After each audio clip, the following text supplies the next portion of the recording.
En 2018, le budget de l'UCAD est passé à 31 milliards. Donc on l'a presque doublé. C'est valable pour l'université Gaston Berger, c'est valable pour toutes les universités. Cette année, on peut dire que ce qui reste, c'est peu. Et j'espère, avec la loi de finances rectificative qui est en train d'être votée, que ce qui reste va être complété. Ça a été un effort sur une durée pour qu'on remette les universités au moins un budget de fonctionnement correct.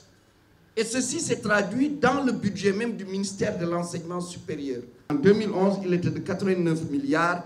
Cette année, il est de 192 milliards. Donc, il a plus que doublé. L'autre aspect, c'est les infrastructures. Nous sommes en train de construire pour l'UCAD 31 laboratoires. Et dans ces 31 laboratoires, les 20, c'est pour la faculté de sciences et techniques. Vous en avez devant ici, et vous en avez au niveau du département de biologie. Il y en a à la fac de lettres et il y a 6 à l'école supérieure polytechnique. Nous avons équipé un certain nombre de laboratoires ici. Je crois que c'est le département de biologie animale et même le département de maths, on vous a équipé quand votre salle informatique a été brûlée. Nous avons remis à niveau le bâtiment et nous avons équipé l'informatique. Le gouvernement a pris des mesures stratégiques qui ont des retombées directes sur les enseignants. C'est la réforme des titres. Puisque nous avions des titres qui étaient obsolètes, assistant, maître de conférence, professeur. Dans l'accord que nous avons eu avec le syndicat autonome de l'enseignement supérieur, ces titres ont été réduits à assistant pour ceux qui n'ont pas de doctorat, à maître de conf pour ceux qui viennent d'entrer à l'université ou qui sont titularisés au CAMES, et professeur avec les deux catégories, professeur titulaire et professeur assimilé. Et dans cette réforme, il y a eu augmentation des salaires. Ça aussi, il faut le dire. Les salaires ont été augmentés. Au moins de plus de 300 000, me dit le conseiller spécial du président de la République.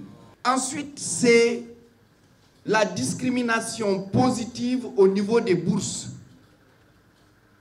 Au niveau des bourses, qui s'est faite sous 2 angles. D'abord, garçons et filles. Nous avons établi une discrimination qui fait que depuis 4 ans, 51% des boursiers pédagogiques nouveaux bacheliers sont des filles, pour permettre aux filles de rester. La deuxième discrimination positive, c'est au profit de ce qu'on appelle les filières en voie de disparition. C'est-à-dire que tous les titulaires des bacs S1, S3, S4, S5, T1 et T2 ont au moins une demi-bourse. Ensuite, nous avons créé, pour créer l'émulation, parce qu'il faut pousser les jeunes à se dépasser, créer ce qu'on a appelé les bourses d'excellence. Les bourses d'excellence, c'est 2 types de bourses. Il y a les bourses d'excellence pour l'étranger et les bourses d'excellence nationale. Quand vous avez le bac avec la mention bien ou la mention très bien, vous restez au Sénégal, vous avez une bourse d'excellence automatique de 60 000 francs par mois. Là où la demi-bourse était à 30, la bourse entière à 36 000 francs. Quand vous avez la mention bien ou très bien, vous avez, si vous allez en France, vous avez une inscription en classe préparatoire. Ou vous allez dans un autre pays, vous avez une inscription dans une université qui fait partie du top 100 du classement de Shanghai, vous avez une bourse d'excellence de 650 € par mois. Nous avons donné une instruction écrite pour que demain, évidemment, les nouveaux tarifs soient appliqués. Et ce sera appliqué.